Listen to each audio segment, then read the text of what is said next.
चला तर मित्रांनो, आज तुम्हाला घेऊन जातो काळ वॉटरफॉलला. सकाळ सकाळी माळशेज घाटात एवढं क्लास धुकं पडलं होतं आणि या धुक्यातून आम्ही गाडीतून ट्रॅव्हल करून जात होतो. माळशेज घाटातील हा बोगदा तुम्हाला सगळ्यांना तर माहीत असेल. पूर्ण माळशेज घाटनं धुक्यात हे झाला होता. सकाळचा टाईम होता अराऊंड 6-7चा.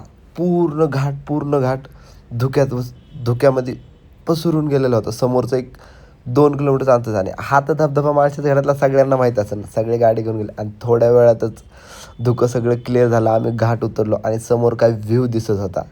बाप बाप बाप बस असे नजारे बघत बघत आम्ही पोहोचलो बेस विलेजला पोहोचल्यानंतर आम्ही थोडंफार फ्रेशअप वगैरे झालो आणि लगेच काळू वॉटरफॉलसाठी ट्रेक सुरू केला. आणि थोडा एक 10-15 मिनटाचा ट्रेक केल्यानंतर काळू वॉटरफॉलचा हा पहिला व्ह्यू बघायला भेटला. काय दिसत होता बाप, काय दिसत होतं. निस्ते नजारे. सगळ्यांना असं फोटो काढायचा मोह आवरत नव्हता. सगळे आपापले फोटो वगैरे काढत होते आणि काय दिसत होतं काळू वॉटरफॉल. तिथून एक अर्धा 1 तासाचा ट्रेक करून आम्ही वॉटरफॉलच्या एकदम जवळ पोहोचलो आणि जवळ पोहोचल्यानंतर सगळेजण बघा काय काय नजारे दिसत होते वॉटरफॉलचे बाप. एक वेगळ्या ठिकाणी आल्यासारखं वाटत होतं. तुम्हाला जुरासिक पार्क माहिती ना, त्या टाईपची फिलिंग येत होती आणि ती पण रिअलमध्ये. तुम्ही फक्त वॉटरफॉलचे नजारे बघा. आ हा हा फुल. आता वॉटरफॉलचा ओरिजिनल आवाज आहे का फक्त डायरेक्ट. कहाँ से आती होगी ये नदी? कहीं वहीं से तो नहीं? अपनी वाली जगह, पहाड़ों के पीछे वाली.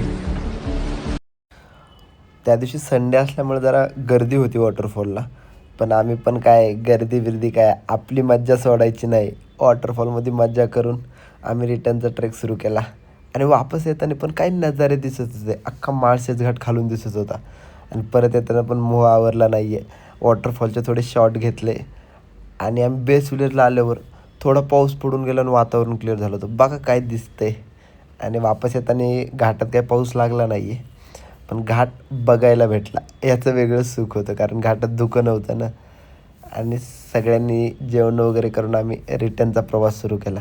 आणि अशा प्रकारे काळू वॉटरफॉलचा ट्रेक एवढा क्लास झाला ना. आणि तुम्हाला पण ट्रेकला जॉईन करायचं असेल तर खाली डिटेल्समध्ये मी नंबर देतो. आणि येताना सगळ्यांनी डान्स मजा करून काय सगळ्या ट्रेकचा थकवाच काढून टाकला. निस्ता राडा आणि धुरळा.